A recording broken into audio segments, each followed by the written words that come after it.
मैं ਤੁਹਾਡਾ ਹਰਜਾਪ ਤੇ ਹਰੇਕ ਮੰਡੇ 7 ਵਜੇ ਤੁਸੀਂ ਤੇ ਮੈਂ ਆਪਸ ਵਿੱਚ ਗੱਲਾਂ ਕਰਾਂਗੇ ਸਾਡੀ ਕਮਿਊਨਿਟੀ ਦੀਆਂ ਸਾਡੇ ਬੱਚਿਆਂ ਦੀਆਂ ਸਾਡੇ ਬਾਹਰ ਰਹਿੰਦੇ NRIਆਂ ਦੀਆਂ ਸਾਡੇ ਦੇਸ਼ ਦੀਆਂ ਤੇ ਜੋ ਅੱਜ ਕੱਲ ਦੇ ਇਸ਼ੂ ਹੈਗੇ ਸਾਨੂੰ ਅਫੈਕਟ ਕਰਦੇ ਉਹਨਾਂ ਦੀਆਂ So let's talk with Harjap.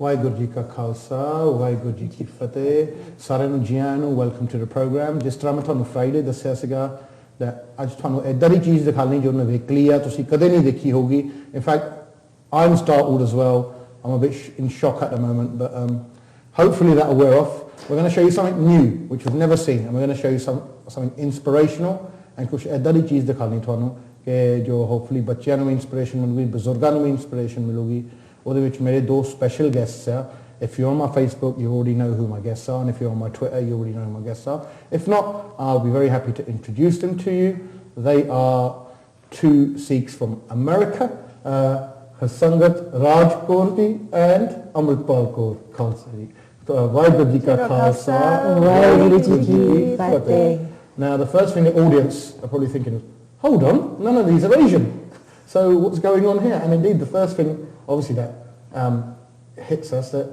well tell us about your backgrounds where are you from Well my father is Persian but I live in America and my mother is American so I'm first generation on my father's side Right and you're born and bred in America Yes And yourself Amritpal And I was born in New Mexico and raised in Texas Wow So now tell us a bit about your childhood and how what sort of situations you grew up in and what religion were you when you were born or did you have a religion or Oh my mom was a Roman Catholic I was an outdoorsy girl right. I rode horses starting at the age of 5 right.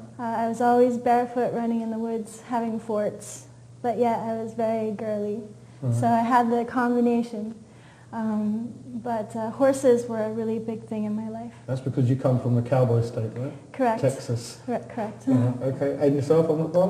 So I came from a single parent home. Basically, it was just my mother. And she had 3 other siblings, so there was 4 of us in the home. And we were basically from a Christian Baptist tradition, but didn't attend church. Right, okay. You know, so it wasn't really pressed or pushed in my household. Right. You know, we prayed before we sat down to have a meal. We prayed when times were hard. You know, we prayed, you know, in that way, God help me, save me.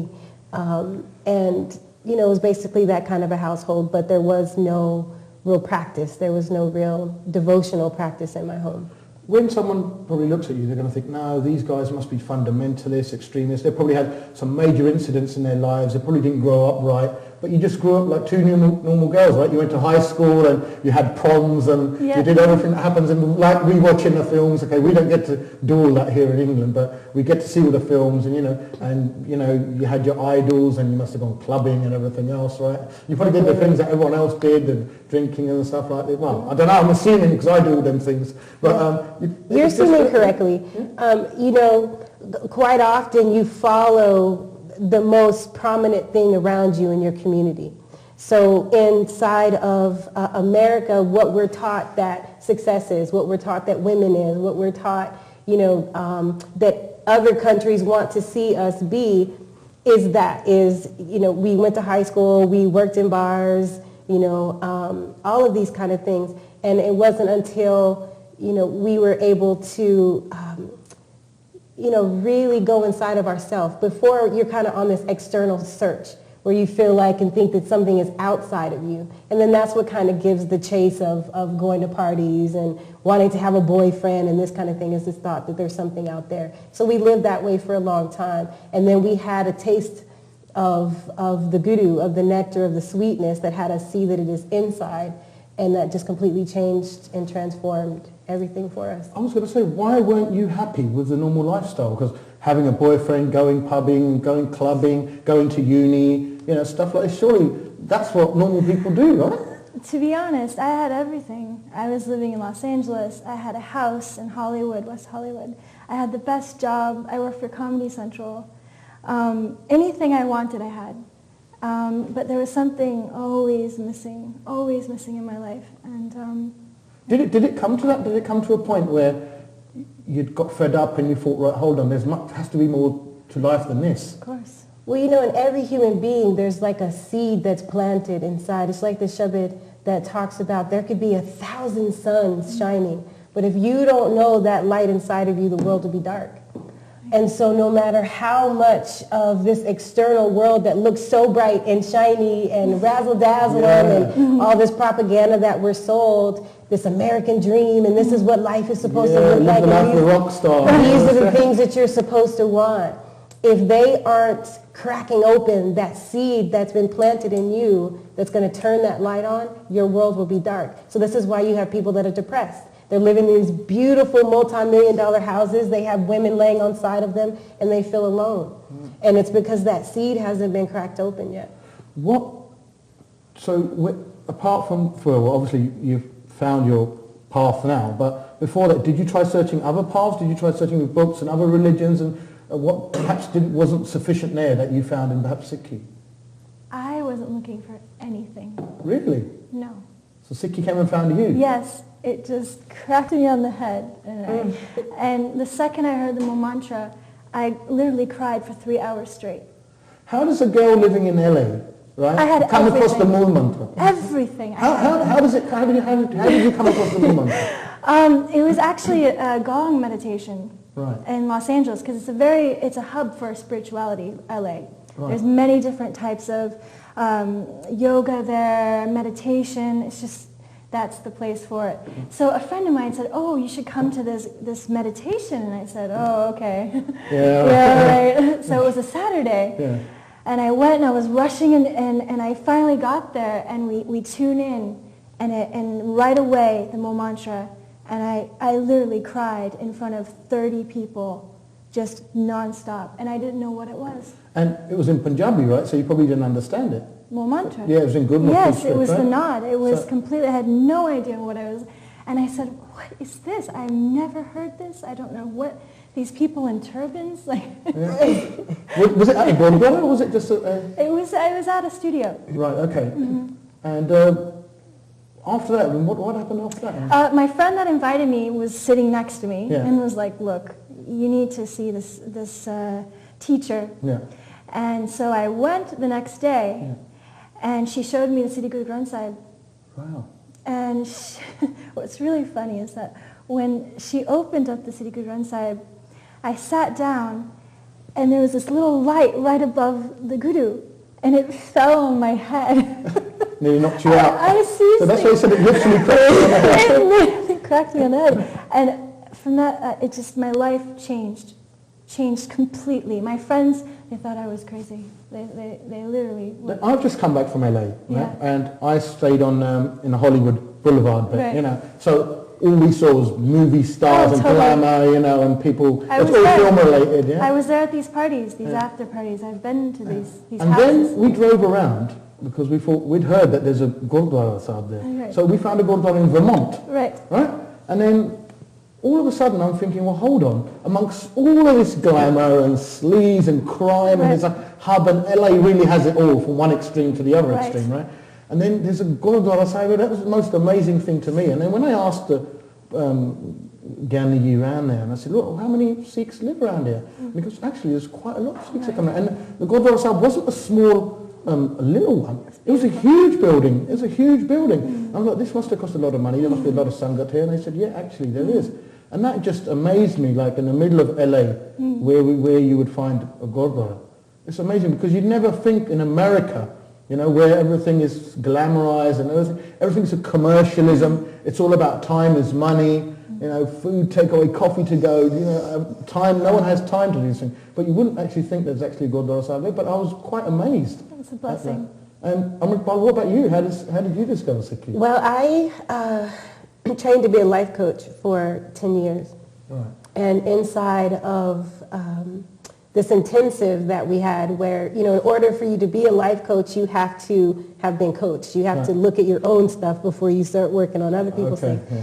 So A life coach is basically helping people with their personal problems, right? Personal business problems. Basically, if a person feels stuck, if they feel like nothing is moving or changing in their life, they might seek a life coach to kind of break that down. A counselor, like someone who does a bit of counseling. But it's not like we tell you what to do, right? Or a therapist. It's not really like a therapist. It's just kind of linking together what they already know and having that come to surface for them.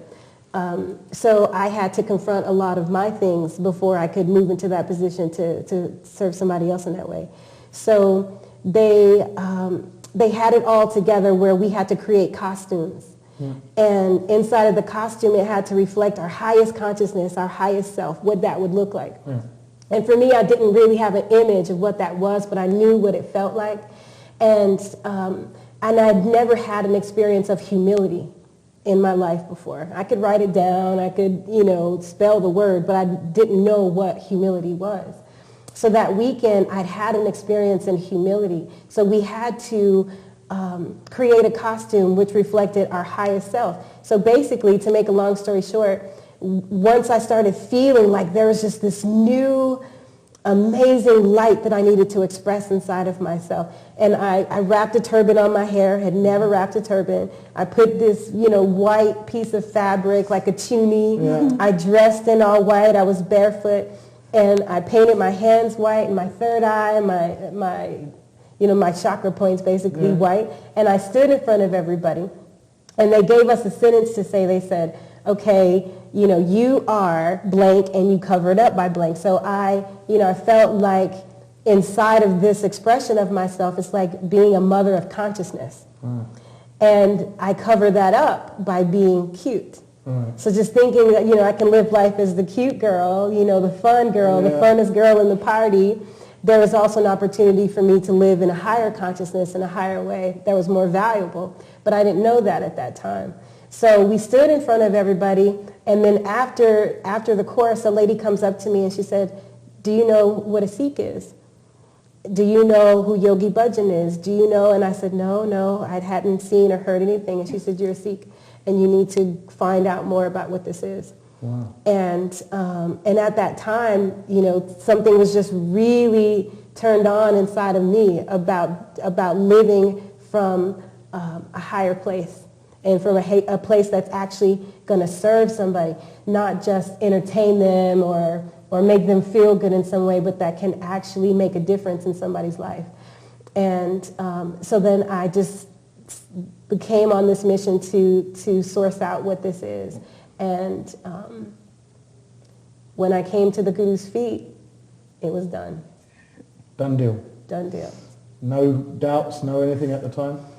Because when you take a step like this, both of you, there must be so much negativity around at that point from your friends, from your family, who must have think that you lot must have some extremist boyfriend that you're hiding and he must have converted you, or you're going to blow up a train or something, right? There must have been times when your friends must have thought, right, well, you're a weirdo, you're gone, you lost it, we're going to disassociate ourselves from yourself. Or there must be so much lack of support. You lot must have sometimes doubted yourself as even to think, what am I doing? Well, there's two really powerful things about this path. Yeah. And one is the saint path. Right. So in the saint path, everything, feels so easy and you're in the embrace of the Guru and it's so beautiful and Wahe Guru. And then there's the warrior piece.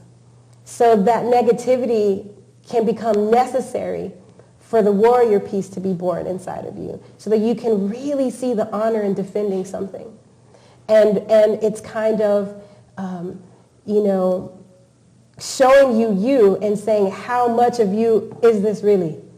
And we need that. We all people need that. We need that confrontation. We need to poke, provoke, confront, and then let the Shabad Guru elevate. So the negativity is always going to show up. Ignorance is always going to be present. And we just talked about this the other day. Once you accept yourself, once you love yourself, once you get clear on who you are, people are going to test you because they want to see if it's possible. So they're saying, oh, she really loves life. They're saying, oh, is this for real? Is this for real? Let me kind of poke her over here and see if she's going to break. Let me poke her over there and see if she's going to bend. And when you hold solid, like the sword, what the sword represents, when you really hold solid, that's kind of validating for them that it's possible. So the warrior side actually attracts you in a way that it's like something honourable to defend, and you know, it's something you accept. Where a lot of people here sort of reject that sort of side, or some people go too much into that side. You know, for some people it's all about swords and guns, and that's what It's a balance. Yeah. It's definitely a balance, and I feel that the warrior side is your mind, Manjit Jagajit. You know, and that's the most important. So, as we all know, you know, we're experiencing some really dark things right now on this planet. I mean, it's not a good time spiritually for the world at the moment. There's a lot of doubt. We're spiritually depleted. Yeah. You know, we've gone so much into the material world. We've gone so much into doing, and we've kind of overlooked the being part, the being light, the being love, the being, you know, the being aspect of it, and that has drained the spirituality. So people are really hurting. People are depressed. People are, you know, freaking out. People are really freaking out. And it takes the strong meditative mind to pull us through this, you know. And that's the warrior aspect. So really what you're defending is your own integrity. Really what you're defending is your own innocence and the innocence of your children. That's what you're defending. It's not like really this physical battle. In the times of the gurus, it was definitely a physical battle, you know, and now from time to time those things kind of pop up here and there, but the real battle is inside of the integrity of your own heart, living, you know, a life that's yours versus this life that's being pressed on us to live. It takes a lot of courage to do that. The battle of the mind. Complete battle of the mind. Tell me about this. How did you handle the meditation aspect of this? Because coming from fun life as you've come, meditation forms no part of it, right? Oh. And then all of a sudden you're asked to sit for hours and repeating something, yeah? And it's like you're supposed to sit, and you must have thought, what the heck is going on here? There was a lot of hardships on that one. My legs were hurting. I wasn't focusing. I mean, anybody has to go through it, but it just takes, you know, preservation. And did you find the meditation helps? And did you find it helped you balance your life? Did it add to the quality of your life? Well, for me, meditation, you know, like I said, it gave me the ability to listen. It created this opening inside of me that said, maybe you don't have it all right. Maybe you're not, you know, maybe there's more here for you to learn, more here for you to see, more for you to open into. And when you are completely in the rhythm of life, you're at the effect of life. So then life looks like, you know, well, maybe, possibly, if this doesn't happen, if that doesn't happen, then I can. You're just constantly going. And there isn't a real opening for you to just sit and be present and just to listen to the heart, listen to the soul, and then see what there is to do. It's just like, okay, well, we've got to make this happen. We've got to pay this bill. I've got to get my kid to school. I've got to do this. I've got to do that. And then soon, an hour has turned to a week has turned to a month, and you're stupid crazy, and your family's falling apart, and you don't know why. So it's the power of meditation that allows for you just to say, all right, let me get present and see what this moment is right now.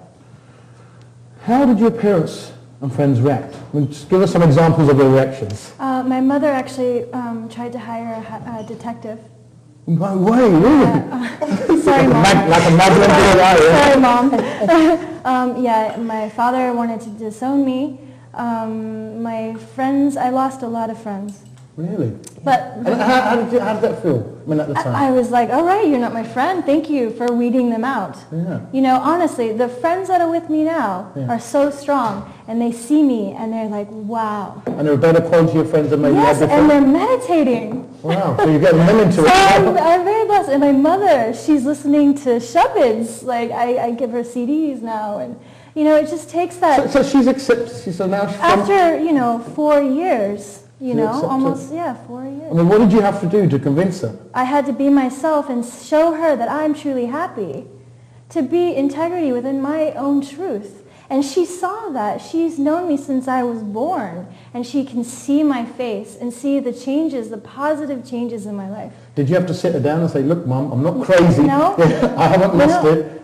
I said, Mom, I love you, and just trust me. And she, you know, I've been a good child so far, so she said, all right, let's see. Has your dad come around or? It took a while. He's Persian, so you know you know the East. Yeah, it's a that's very right. different.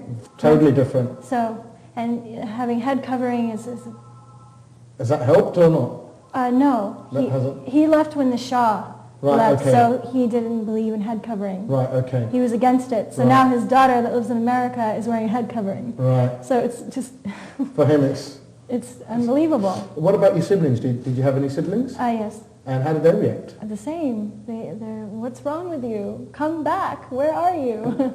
And now? They see how happy I am. I mean, I'm truly anand with myself. So. Wow, it's amazing. And what about yourself? How did your mother react? Well, you know, my family really, I'm the wild card anyway. Yeah. So, It was like, oh, this is normal. We expected something like you this. know, I move in leaps and bounds anyway. So, you know, it kind of, it was new because, you know, we'd never seen a Sikh. You know, the teachings and everything was new. So that fascination was there. I come from a very interracial, very religious, like, different people. Network. Like I have an aunt who's Muslim who's like completely covered. wow. And she and I used to spar, Yeah. you know, like we did, you know, we would just spar and I was like, why are you have your hair covered? They're trying to make you disappear. And we would just like go at it. And she'd come back at me and, it's, you know, and, you know, my family just had enough love so that we can all sit at the table and have these conversations and challenge each other and confront. I have another aunt who is a Baptist preacher. Yeah. So she and I spar. You know, we go back and forth and But does she understand where you're coming from? Is it a sort of respectful sparring? Or this is the thing about Sikhi. The The thing about Sikhi is that it starts with ik. It Yeah. starts with one, Yeah. which is a number. Yeah. You know, it's ik. It's talking about the oneness that we all are. It's talking about the inclusion that everything is versus the exclusion that everything is. So we're arguing the same point. And so it's basically getting them to see that. It's getting them to see we're having the same conversation about love. We're having the same conversation about consciousness. I call it Waheguru, and you call it Hallelujah. Yeah. We're talking about the same thing. And so once you can kind of line that out, we have our dinner, we put our kids to bed, and then, you know, the next day turns into the next day. It's amazing because I suppose when you say God is one and everyone's equal, there's not much comeback to it. That's it, finished. That's it. There's really nothing else to talk about. Well, we need to do one now, and we need to have a break. But afterwards, we're going to talk about a lot more with yourselves, and we're really enjoying it. We'll catch everyone after the break. ਮੈਂ ਤੁਹਾਡਾ ਹਰਜਾਬ ਤੇ ਹਰੇਕ Monday 7 ਵਜੇ ਤੁਸੀਂ ਤੇ ਮੈਂ ਆਪਸ ਵਿੱਚ ਗੱਲਾਂ ਕਰਾਂਗੇ ਸਾਡੀ ਕਮਿਊਨਿਟੀ ਦੀਆਂ ਸਾਡੇ ਬੱਚਿਆਂ ਦੀਆਂ ਸਾਡੇ ਬਾਹਰ ਰਹਿੰਦੇ NRIਆਂ ਦੀਆਂ ਸਾਡੇ ਦੇਸ਼ ਦੀਆਂ ਤੇ ਜੋ ਅੱਜ ਕੱਲ ਦੇ ਇਸ਼ੂ ਹੈਗੇ ਸਾਨੂੰ ਅਫੈਕਟ ਕਰਦੇ ਉਹਨਾਂ ਦੀਆਂ So let's talk with Harjap.